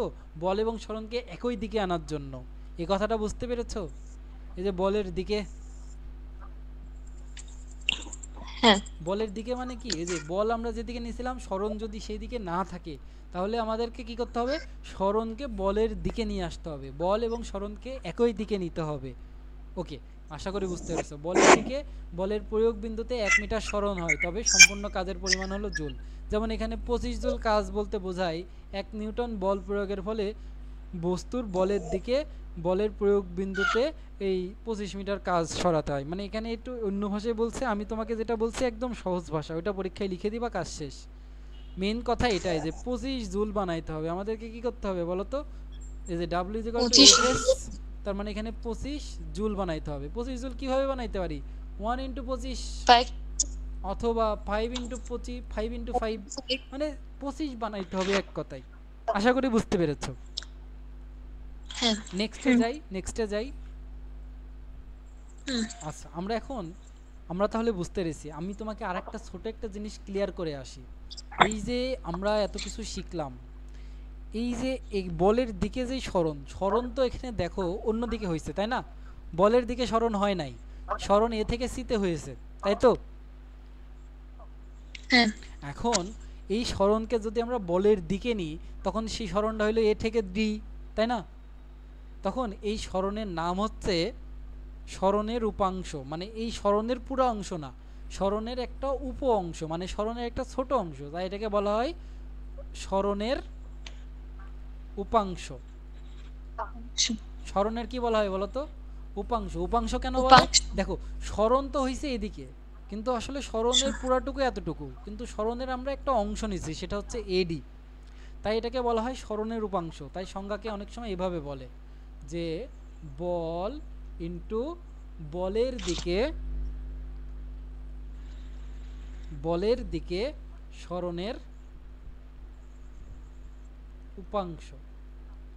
এটা হলো সবথেকে অ্যাপ্রোপ্রিয়েট, এটা বললে তোমার ভুল ধরার কোনো চান্সই নাই। কি যে বল হবে এবং বলের দিকে সরণের উপাংশ। দেখো বল যেদিকে সেদিকে সরণ নিতে হবে, তো সেদিকে সরণ নিতে গেলে কি করতে হয়? সরণের একটা অংশ নিতে হয়, যাকে আমরা বলি উপাংশ। তাই বলি বল ইনটু বলের দিকে সরণের উপাংশকে কাজ বলা হয়। ক্লিয়ার? হ্যাঁ, আমার সাথে বলো, বল ইনটু বলের দিকে সরণের উপাংশকে কাজ বলে। বল ইনটু বলের দিকে সরণের উপাংশকে কাজ বলে। বল ইনটু বলের দিকে সরণের উপাংশকে কাজ বলে। ওকে, পরীক্ষায় এই সংজ্ঞাটা লিখে দিবা যদি কাজের সংজ্ঞা আসে। ওকে, আশা করি বুঝতে পেরেছো। আসো আমরা এবার কিছু ম্যাথ করি। পরীক্ষায় আসলে মেইনলি তো আসে ম্যাথ, পরীক্ষায় অঙ্ক আসে। আসো কিছু আমরা অঙ্ক করে ফেলি, আমাদের বেসিক আরো ক্লিয়ার হবে। এখন এখানে দেখো কি বলতেছে, 500 নিউটন বল প্রয়োগে কোনো বস্তুর বলের দিকে সরণ ঘটে 50 মিটার। তার মানে এখানে কি ঘটছে দেখো, একটা বস্তু এখানে এরকম ছিল, তোমরা ফিল করার চেষ্টা করো। একটা বস্তু এখানে এরকম ছিল, এখন এই বস্তুর উপরে আমরা কি করেছি বলো তো? বল প্রয়োগ করেছি। মনে করো বল প্রয়োগ করলাম কত নিউটন? কত নিউটন বল প্রয়োগ করেছি? 500 নিউটন। তার মানে এটা কিসের মান? এটা আমাদের এফ এর মান, তাই না? তো সেটাকে আমরা এভাবে না লিখে এভাবে লিখি যে এখানে এফ এর মান হচ্ছে 500 নিউটন। ক্লিয়ার? তো এখন দেখো 500 নিউটন বল প্রয়োগ করার কারণে কি হয়েছে? বস্তু আর এখানে নাই, বস্তুর সরণ ঘটেছে। বস্তুর সরণ ঘটে বস্তু সামনে আগাইছে, বস্তুটা ওখানে আর নাই, এখানে আসছে। কতটুকু সরণ ঘটছে দেখো, বলের দিকে সরণ ঘটেছে। কি হয়েছে বলো তো? বলের দিকে সরণ ঘটেছে, তার মানে বল যেদিকে বস্তুর সরণও ঠিক একই দিকে ঘটেছে। এখন বলের দিকে যদি সরণ ঘটে, এই সরণের মান এখানে কত? আমাকে একটু বলো সরণের মানটা কত? সরণের মান 50 মিটার। 50 মিটার না?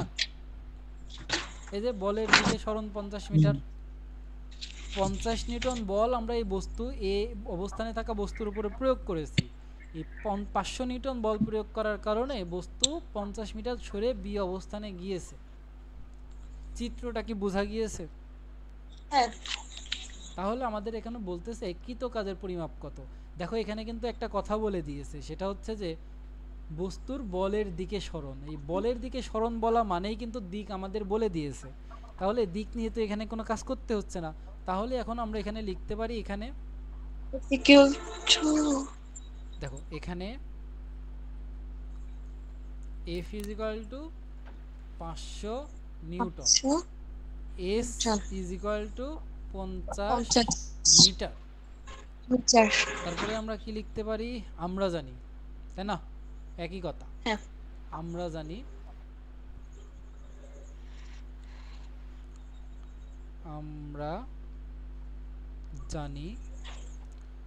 কাজ,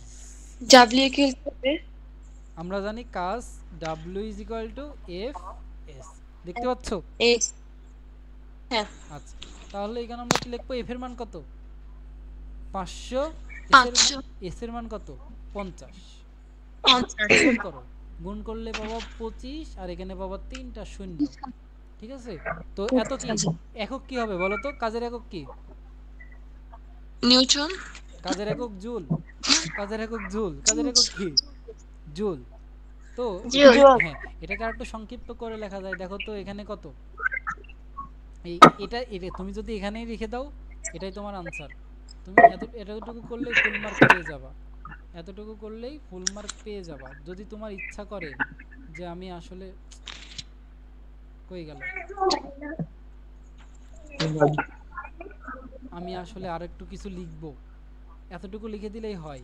তুমি মনে করো আরেকটু কিছু লিখবা, তখন লিখা যায় 25। এই 25-এর পরে 3টা শূন্য মানে এখানে 1000 আছে আর জুল, এটাকে আরেকটু ছোট করে লিখলে 25, আর এটাকে বলা হয় কিলো, কিলো জুল, এটাকে সংক্ষেপে বলা যায় 25 কিলো জুল। কেউ মাতব্বারি করে এটাও অ্যান্সার দিতে পারে, ওটাও অ্যান্সার দিতে পারে, একই কথা। আসো বইয়ে কিভাবে করা আছে দেখি। দেখো এই যে 25 জুল, এটাকে ওরা এই একটুখানি কি ফর্মে নিছে, সাইন্টিফিক ফর্মে নিছে। ওটাও করতে পারো, এটাও করতে পারো, মানে অ্যান্সার মেইনলি এটা আর কি, বুঝছো? এত দূরই করবা তোমরা, ওকে? তোমরা এত দূরই করবা। হ্যাঁ। এই ম্যাথটা বুঝতে পেরেছো? এই ম্যাথটা হলো সবথেকে সহজ ম্যাথ। আসো এবারে এই ম্যাথটা করে ফেলি। এখানে বলতেছে 70 কেজি ভরের এক ব্যক্তি 200 মিটার উঁচু পর্বতে আরোহণ করলে তিনি কি পরিমাণ কাজ করবেন? আসো আমরা এটা করে ফেলি। এখন আমাদের এখানে এটা করার আগে আমরা দেখব যে আসলে কি হচ্ছে এখানে। 70 কেজি ভরের এক ব্যক্তি, তার মানে একটা ব্যক্তি আছে, তিনি কি করতেছেন, যে 2000 মিটার উঁচু পর্বতে আরোহণ করতেছেন। তাহলে এখানে কি আমরা পর্বত আঁকাতে পারবো? পর্বত আঁকাতে পারবো না, কিন্তু ওই পর্বতের উচ্চতাটাকে এভাবে দেখাতে পারবো। এটা আমাদের কি বলতো, পর্বতের উচ্চতা। তার মানে এখান থেকে যদি এত দূর পর্যন্ত আসি, আমাদের এই দূরত্বটা হবে, আমাদের এই যে দূরত্ব সেটাকে আমরা যদি এইচ দ্বারা প্রকাশ করি, সেটা হবে কত? 2000 মিটার। এইচ দ্বারা প্রকাশ করি মানে আমরা তো জানি যে উপরের দিকে যে দূরত্ব তাকে আমরা এইচ দ্বারা প্রকাশ করি, আর আনুভূমিক দূরত্বকে এস, আর এই উল্লম্ব দূরত্বকে এইচ দ্বারা প্রকাশ করি। এটা আশা করি বুঝো। আচ্ছা, আর না বুঝলেও সমস্যা নাই, দেখলাম তো এটাকে আমরা এইচ দ্বারা প্রকাশ করতেছি। এবার আসো এটার যে বেসিক, এটা আমরা একটু পরে শিখব। তবে এখনই আমরা ম্যাথটা করে ফেলতে পারি। কিভাবে করতে পারি দেখো। এখন একটা ব্যক্তি এখান থেকে এখানে চড়বে, তাই না? মনে করো এ আর এটা হচ্ছে বি, তার মানে একটা ব্যক্তি কি করবে, এ অবস্থান থেকে বি অবস্থানে যাবে, পাহাড়ের মাথায় যাবে, তাই তো? হ্যাঁ। আচ্ছা, তার মানে যে ব্যক্তি আছে এই অবস্থানে, সেই ব্যক্তির যে ভর সেটা হচ্ছে 70 কেজি। কেজি। সেই ব্যক্তি এখান থেকে এখানে যাবে। আমরা কি জানি? আমরা জানি কাজ W = কি? F F S। কাজ W = F S। এখন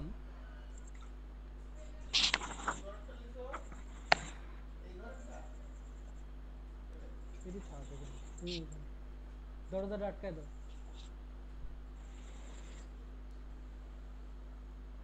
আচ্ছা, তাহলে দেখো আমরা জানি W = F S।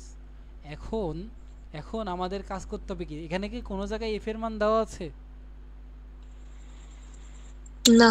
তাহলে আমাদের F এর মান বের করতে হবে। তাহলে এখন আমরা লিখব এখানে,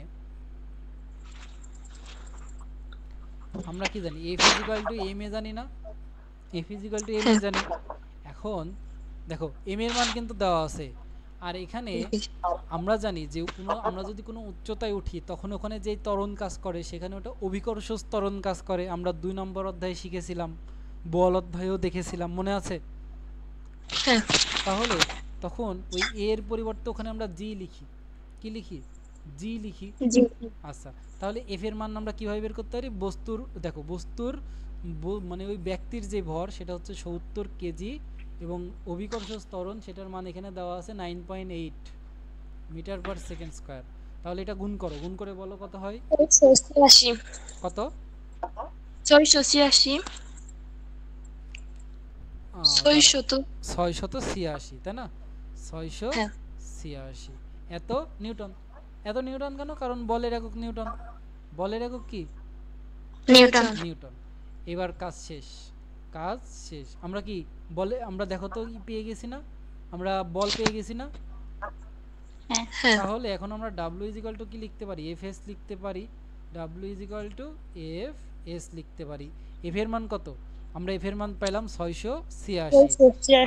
আর S এর মান কত দেখো তো? S এর মান তুমি বলো কত? S এর মান 2000 মিটার।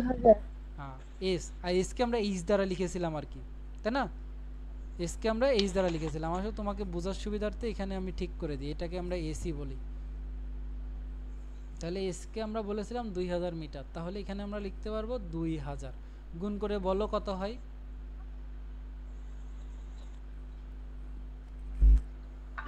13,72,000।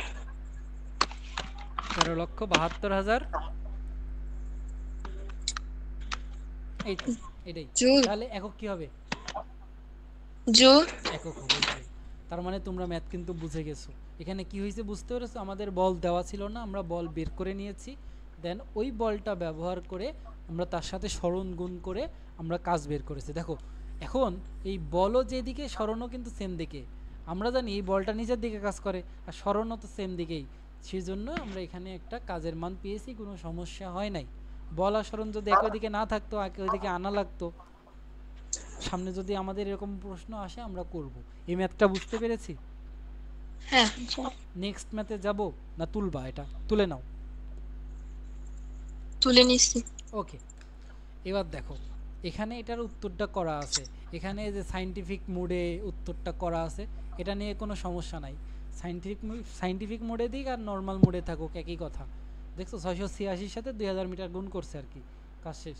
আসো পরের ম্যাথে যাই। এবার এখানে একটা ম্যাথ আছে, সেটা হচ্ছে যে উদাহরণ 5.3। আসো এই ম্যাথটা করে ফেলি, এই ম্যাথটাও সহজ।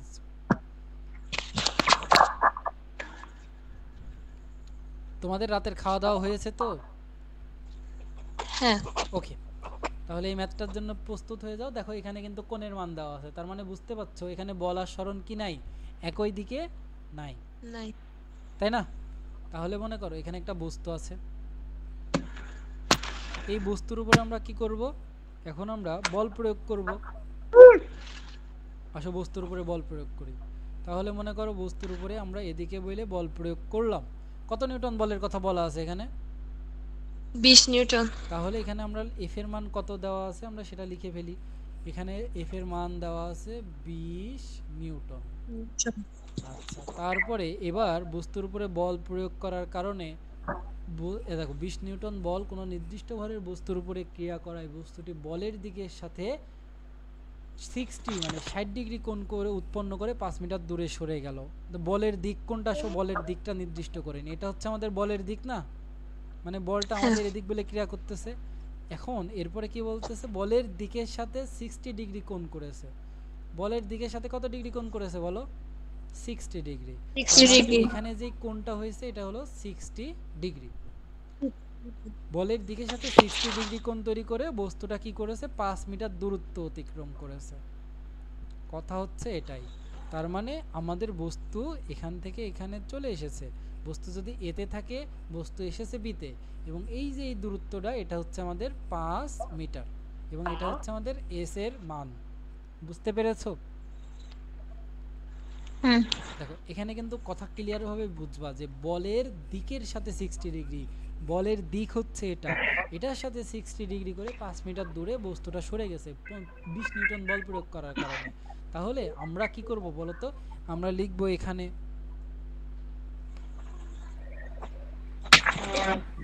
হ্যালো আমি ক্লাসে আছি, ক্লাস শেষ করে এসে কল দিতেছি। দেখো এখানে এখানে এফ এর মান কত? 20 নিউটন। 20 নিউটন। আচ্ছা, এস এর মান কত? 5 মিটার। 5 মিটার। থিটার মান কত? 60 ডিগ্রি। হ্যাঁ, তাহলে এখন আমরা কি জানি? ওই যে একই দিকে না থাকলে আমরা কোন সূত্র ব্যবহার করতাম? W = Fs cos θ। একই দিকে না থাকলে আমরা ব্যবহার করতাম W = Fs cos θ। এখানে বল আর সরণ একই দিকে নাই, তাই আমরা এই সূত্র ব্যবহার করব। F এর মান হচ্ছে 20, S এর মান হচ্ছে 5, আর cos 60 ডিগ্রি। cos 60 ডিগ্রির মান কত ছিল? 20 আর 5 গুণ করলে হয় 100, আর cos 60 ডিগ্রির মান হচ্ছে হাফ। মনে আছে? মনে আছে? তাহলে এখানে কত আসলো বলো তো? 50 জুল, তাই না? জুল। বুঝতে পেরেছো? হ্যাঁ।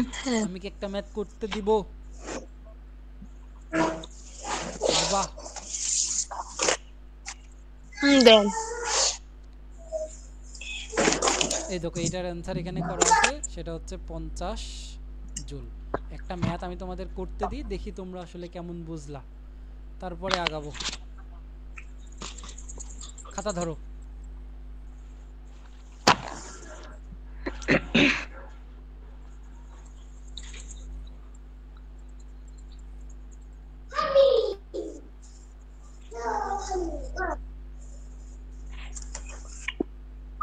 আসলে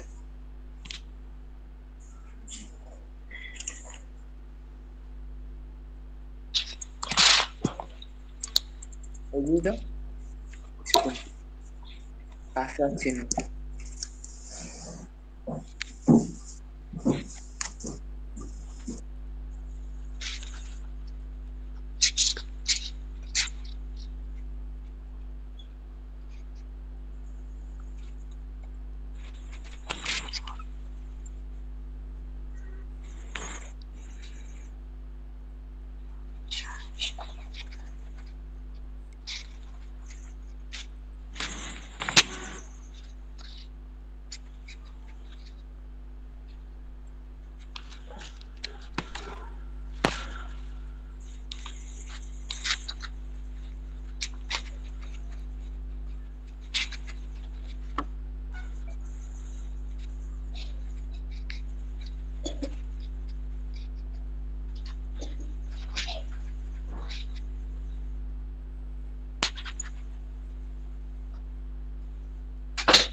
এটা এখনই করো।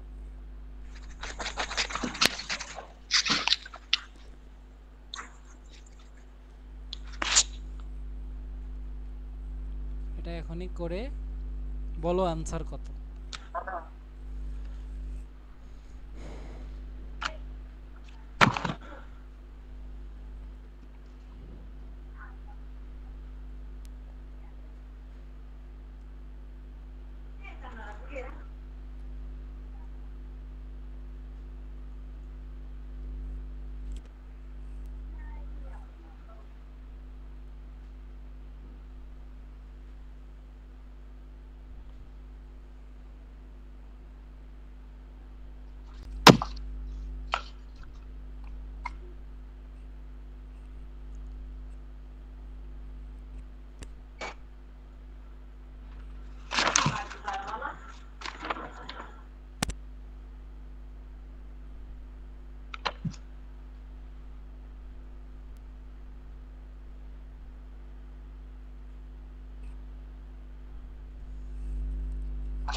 সেটা টাইমার সেট করে দিই।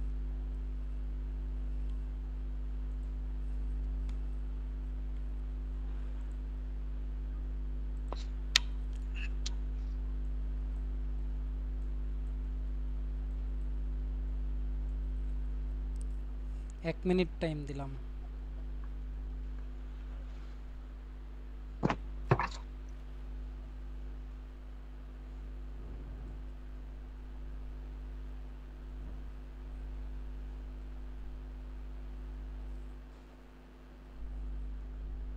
পারো নাই? এটা কি 750 হবে? আরে পাগল, দেখো লম্বা বরাবর বলছে সেটা বুঝি না।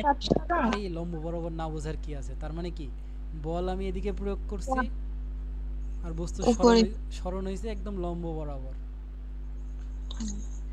বুঝো নাই? এটাই তো, তাই না? বল যেদিকে প্রয়োগ করব সরণ হবে কি তার লম্ব বরাবর। এখানে বলের মান এফ এর মান কত দেওয়া আছে? এফ এর মান দেওয়া আছে কত?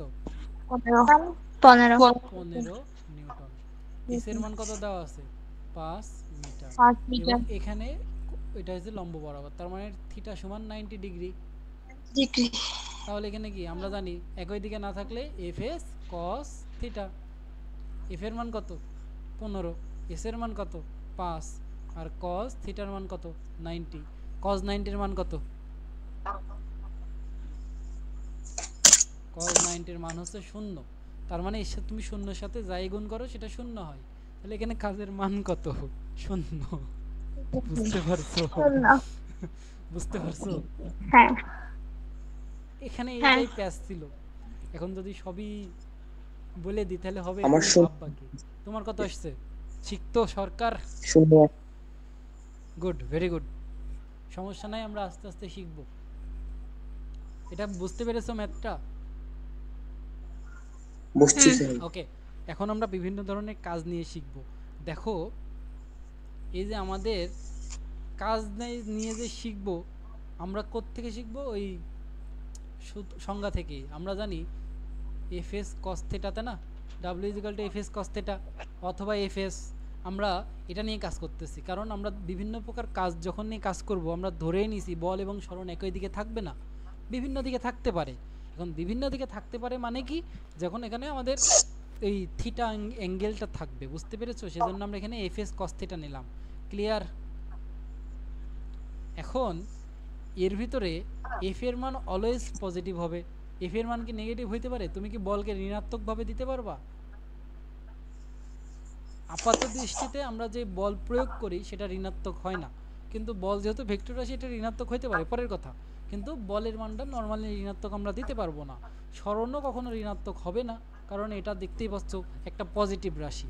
তার মানে ধনাত্মক অথবা ঋণাত্মক হইতে পারে এই যে এই থিটাটা, ধনাত্মক অথবা ঋণাত্মক হইতে পারে এই থিটা এর মান। এটা কোনো সময় ধনাত্মক হইতে পারে, কোনো সময় ঋণাত্মক হইতে পারে। যেমন তুমি যদি ক্যালকুলেটর টিপো, দেখবা থিটা এর মান, তুমি ক্যালকুলেটর হাতের কাছে আছে? আছে আছে। আচ্ছা, তাহলে ক্যালকুলেটর ধরো। ক্যালকুলেটর ধরে তুমি 0 থেকে 90 এর মধ্যে যে কোনো একটা অ্যাঙ্গেল নাও এবং কজ নাও, মানে কজ ইন্টু 0 থেকে 90 এর মধ্যে যে কোনো অ্যাঙ্গেল নাও। দেখবা ওখানে তুমি পজিটিভ মান পাবা। পজিটিভ মান পাইছো? দেখো তো, যে কোনো অ্যাঙ্গেল নিবা, কজ ইন্টু যে কোনো অ্যাঙ্গেল, কজ যে কোনো অ্যাঙ্গেল পাইছো?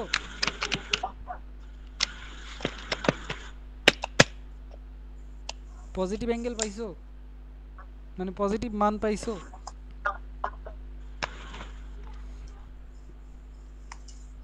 তোমরা ক্যালকুলেটর বা কজ 49 ডিগ্রি চাপ দিয়ে দেখো কত আনসার পাও, দেখবা একটা পজিটিভ অ্যান্সার পাবা।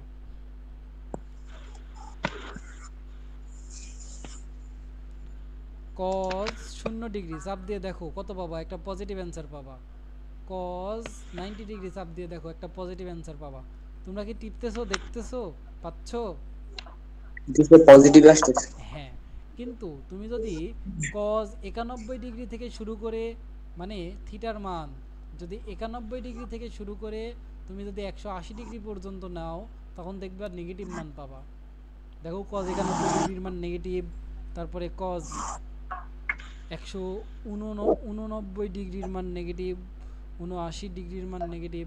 দেখো এগুলার নেগেটিভ মান পাবা, পাচ্ছ নাকি বলো? নেগেটিভ আসতেছে। হ্যাঁ, এগুলার মান নেগেটিভ আসতেছে। এই ইফতিমনি, মিফতাহুল, তোমরা কি লাইনে আছো? আসিম। ওকে, তাহলে দেখো আমরা যখন কোণের মান 0 থেকে শুরু করে 90 পর্যন্ত রাখতেছি, তখন আমরা পজিটিভ মান পাচ্ছি। আর আমরা যখন কোণের মান 0 থেকে শুরু, মানে কত জানো, কত 91 থেকে শুরু করে 180, 91 থেকে শুরু করে 180 এর ভিতরে রাখতেছি, তখন আমরা নেগেটিভ মান পাচ্ছি। এখন থিটা পজিটিভ মানে পুরো কাজ পজিটিভ, থিটা নেগেটিভ মানে পুরো কাজ নেগেটিভ। সেজন্য কাজ দুই ধরনের, একটা হচ্ছে ধনাত্মক কাজ আর একটা হচ্ছে ঋণাত্মক কাজ। দেখো এখানে আছে ধনাত্মক কাজ, এখানে কি আছে? ধনাত্মক কাজ, এবং এখানে আছে ঋণাত্মক কাজ। এখন ধনাত্মক কাজ বলতে বোঝায় বলের দ্বারা কাজ, তার মানে কি এখানে বল দিয়েই কাজ হবে। আর ঋণাত্মক কাজ বলতে বোঝায় বলের বিরুদ্ধে কাজ। এটা বড় হলে শিখবা, তোমাদের বইয়ে এত কিছু নাই কো, কিন্তু তোমাদের একটুখানি কাজ দিয়ে রাখছি যাতে তোমরা আর কি পারো। তাহলে কাজ দুই ধরনের, কি কি? বলের দ্বারা কাজ, যেটাকে আমরা বলি ধনাত্মক কাজ, এবং আরেকটা আছে বলের বিরুদ্ধে কাজ বা ঋণাত্মক কাজ। এখন বলের দ্বারা কাজ কি? যদি বল প্রয়োগের ফলে বস্তুর স্মরণ ঘটে, তখন আমরা সেই কাজকে বলি বলের দ্বারা কাজ বা ধনাত্মক কাজ। এতক্ষণ আমরা এটা নিয়ে আলোচনা করেছি, এতক্ষণ আমরা ঋণাত্মক কাজের মধ্যে যাই নাই। এখন আমরা এমন হতে পারে যে বল প্রয়োগ করছি, বলের দিকে স্মরণ না ঘটে ঠিক বিপরীত দিকে স্মরণ ঘটতেছে, তখন আমরা সেটাকে বলি ঋণাত্মক কাজ, সেটাকে আমরা বলি বলের বিরুদ্ধে কাজ। ক্লিয়ার? এতটুকু মনে থাকবে। কিছু জিনিস মনে রাখতে হবে, কারণ আমরা এসএসসি লাইফে সব কিছু ক্লিয়ার করে ফেলতে পারি না, আস্তে আস্তে অনেক কিছু আগাতে হয়, যাইতে হয়। একদিনে রাতারাতি কি এক্সপার্ট হওয়া যায়? রাতারাতি এক্সপার্ট হওয়া যায় না। এক্সপার্ট হইতে টাইম লাগে। তার মানে আমরা বুঝতে পারলাম যে কাজ দুই প্রকার, ধনাত্মক কাজ এবং ঋণাত্মক কাজ। ধনাত্মক কাজ মানে বলের দ্বারা কাজ, যেখানে আমরা এতক্ষণ এটা নিয়ে আলোচনা করেছি। আর ঋণাত্মক কাজ মানে বলের বিরুদ্ধে কাজ, আমরা এটা নিয়ে আলোচনা করি না। এখানে কি হয় যে আমরা যেদিকে বল প্রয়োগ করছি বস্তু সেই দিকে বরাবর যাই না, মানে 0 থেকে 90 ডিগ্রির মধ্যে বস্তু যায় না, বস্তু ঠিক উল্টা দিকে চলে যায়, তখন সেটাকে আমরা বলি বলের বিরুদ্ধে কাজ। ওকে, আসো এই যে এখানে দুটো উদাহরণ দেওয়া আছে। প্রথম কথা, এটা আমি বোঝাতে পারি কিন্তু বোঝাতে গেলে একটু টাইমের ব্যাপার আছে, তো এটা আমাদের দরকার নাই, কারণ এটা আমাদের বইয়ে নাইও। আমরা দেখব যখন এই অধ্যায়টা আমরা ওই আমাদের এসএসসি প্রিপারেশনের জন্য পড়বো, তখন আমরা এই জিনিসগুলো আবার পড়বো। তো আমাদের এরই মাধ্যমে মনে করো কাজ অংশটা শেষ। তোমাদের কাল পরীক্ষা কয়টায়? ফিজিক্স এক্সাম তো কয়টায়? কালকে হবে যে বিজিএস। কালকে না পরশু, না কালকে পরীক্ষা নাই, কালকেরটা পরশু হবে যে। পিছায় দিছে? হ্যাঁ তাহলে তো ভালো। কিন্তু হ্যাঁ বলো। ফিজিক্স তার 3 দিন সময় আছে। ও, ফিজিক্স রবিবারে। কালকে কোনো পরীক্ষা আছে? কালকে কোনো পরীক্ষা নাই, ও পরশু দিন। ও ঠিক আছে, তাহলে আমরা এতক্ষণ কি পড়লাম? কাজ পড়লাম। আমি কি তোমাদের প্রশ্ন করব কাজ থেকে? হ্যাঁ করেন। হ্যাঁ ওকে, তাহলে আমি যদি প্রশ্ন করি, আমাদের এখানে উপস্থিত আছে আমি দেখতেছি 3 জন, আব্দুল আজিজ, ফারদিন আসাদ এবং মিস্টার সেলিনা, যেটাকে আমরা ইফতিমনি, তাই না? হ্যাঁ ওকে, ইফতিমনি বলো, আমরা কাজের একক কি? কাজের একক কি? কাজের একক হচ্ছে জুল। জুল, কাজের একক হচ্ছে জুল। হ্যাঁ, এবার মিফতাহুল বলো, কাজের তাহলে নাই। দিদার, এই যে এমডি দিদার এসেছে তো। হ্যাঁ, মিফতাহুল বলো, 15 জুল কাজ বলতে কি বুঝি? মিফতাহুল বলো অথবা ফারদিন আরসাদ বলো, 15 জুল কাজ বলতে কি বুঝি? ফারদিন আরসাদ, ফারদিন আরসাদ, আব্দুল আজিজ। জি স্যার। হ্যাঁ বলো, 15 জুল কাজ বলতে কি বুঝি? কোনো বস্তুর উপর 15 নিউটন বল কোনো বস্তুর উপর 5 নিউটন বল প্রয়োগ করা হলে বস্তু যদি 3 মিটার সরণ হয় তখন 15 জুল কাজ সম্পন্ন হয়। Good, very good. তার মানে আমরা কাজের ম্যাক্সিমাম অংশ শেষ করে ফেলেছি। তোমরা যদি বইটা খুলো দেখবা কাজ নিয়ে এত কথাবার্তা বলাই নাই। শোনো, আমি আমাদের এডুকেশন সিস্টেম সম্পর্কে 2 লাইন কথা বলি, রাগ করো না, তবে এটা একদম সত্য কথা ভাই। মানে আমি বলি, আমাদের পদার্থবিজ্ঞান বইটা প্রায় 500 পেজের একটা বই, তাই না? প্রায় 500 পেজের একটা বই। কত পেজ? 500 পেজ। প্রায় 500 পেজ। এই 500 পেজের মধ্য থেকে পরীক্ষায় কমন পাওয়ার জন্য ভাই কিছুই নাই। মানে পড়ে যে পরীক্ষায় কমন পাবো, কিছু শিখবো, এরকম কিছুই নাই। আমাদের পড়া লাগে কি? আমাদের পড়া লাগে গাইডের প্রশ্ন, সৃজনশীল আর এমসিকিউ। এখন এই সৃজনশীল এমসিকিউ পড়তে গেলে দেখি ওখানে যা আছে বইয়ে কিছুই মেলে না। তখন আমাদের কি করা লাগে? স্যারের কাছে যাওয়া লাগে যে স্যার বুঝাই দেন। কিন্তু আগেকার বইগুলো ছিল সুন্দর, বইয়ে যা ছিল পরীক্ষায় তাই আসতো, বইয়ে যা ছিল পরীক্ষায় তাই আসতো। কিন্তু এখন আর এরকম নাই, বই দিছে ভুজুং ভাজুং, কিন্তু পরীক্ষায় প্রশ্ন ঠিকই কঠিন করে, মানে পরীক্ষায় ঠিকই মানসম্মত প্রশ্ন করে। তাহলে এগুলো আমরা শিখবো কই থেকে? এটাই তো সমস্যা হয়ে গেছে। এখন দেখো, এদিকে 500 পেজের রিডিং পড়ে যাব, এই যে আমরা জেনে অবাক হব অথবা পূর্বের ক্লাসে শিখে এসেছি, এই দুইটা ছাড়া তো কোনো কথা খুঁজে পায় না বইয়ের মধ্যে। তো এখন কথা হচ্ছে এগুলো শিখে তো এগুলো ভুজুং ভাজুং করে তো লাভ নাই। আমাদেরকে কাজের জিনিস পড়তে হবে, যাতে করে আমরা এইচএসসিতে গিয়ে রিলেট করতে পারি যে আসলে আমরা কি পড়ে এসেছি। তুমি পুরো বই খোঁজো, কাজ শক্তি ক্ষমতা অধ্যায় পুরো বই খোঁজো, দেখো কোথাও কাজ কেন স্কেলার রাশি এটার ব্যাখ্যা দেওয়া নাই। পুরো বই খোঁজো, 15 জুল কাজ বলতে কি বুঝি এটা ক্লিয়ারভাবে বলা নাই। পুরো বই খুঁজো, দেখো 2টা ভালো ম্যাথ নাই যেগুলো পরীক্ষায় আসে, ভুজুং ভাজুং ম্যাথ দেওয়া আছে। তাহলে আমাদেরকে কি করতে হয়? ওই দিন শেষে কমন পাওয়ার জন্য সৃজনশীল এমসিকিউ এগুলোর পিছেই দৌড়াতে হয়। এখন সৃজনশীল এমসিকিউ এগুলোর পিছে দৌড়াতে গেলে আসলে বই পড়ে মনে হয় না যে আমরা আসলে টাইমটা কাজে লাগাইতে পারি। আমি বই পড়তে নিরুৎসাহিত করতেছি না, বই পড়া খুবই জরুরি, কিন্তু আসলে বইটা মানসম্মত হওয়ার দরকার। তোমরা এখন কাজ করতে পারো, সেটা হচ্ছে যে তোমাদের কাছে যদি পুরনো বই থাকে, মানে আমাদের 18 সালের আগে কিছু বই ছিল, সেই বইগুলো জোগাড় করতে পারো, দেখবা ওই বইয়ে পদার্থবিজ্ঞানটা অনেক সুন্দরভাবে ব্যাখ্যা করা আছে, মানে তুমি বুঝবা এরকম ভাষায় ব্যাখ্যা করা আছে। চেষ্টা করবা বইটা জোগাড় করে ফেলার, তাহলে দেখবা আসলে আমি যা পড়াচ্ছি তার সাথে মিলাতে পারবা, আর এগুলাই পরীক্ষায় আসে। আর কালকে আমরা কি করব জানো, আমরা কালকে শক্তি জিনিসটা দেখব খুব সংক্ষেপে, ক্ষমতা জিনিসটা দেখব খুব সংক্ষেপে, তারপরে 5 সেট সৃজনশীল প্র্যাকটিস করে ফেলবো। এতে করে আমাদের এই পুরো কাজ শক্তি ক্ষমতা অধ্যায়টা শেষ হয়ে যাবে। ওকে, ঠিক আছে? ঠিক আছে। তাহলে আজকের মধ্যে এখানেই শেষ করি, আর কালকে প্রিপারেশন নিয়ে আসবা শক্তি ক্ষমতা এবং সৃজনশীল একটু দেখে আসবা, আমি কালকে শিখাবো। ক্লাসটা কি দিনে নেওয়া যাবে? হ্যাঁ দিনে নেওয়া যাবে, আমি এখন বাড়ি এসেছি, তুমি যখন তোমাদের টাইম হবে তখন নেওয়া যাবে। কালকে কখন করবা? কালকে কখন করবা?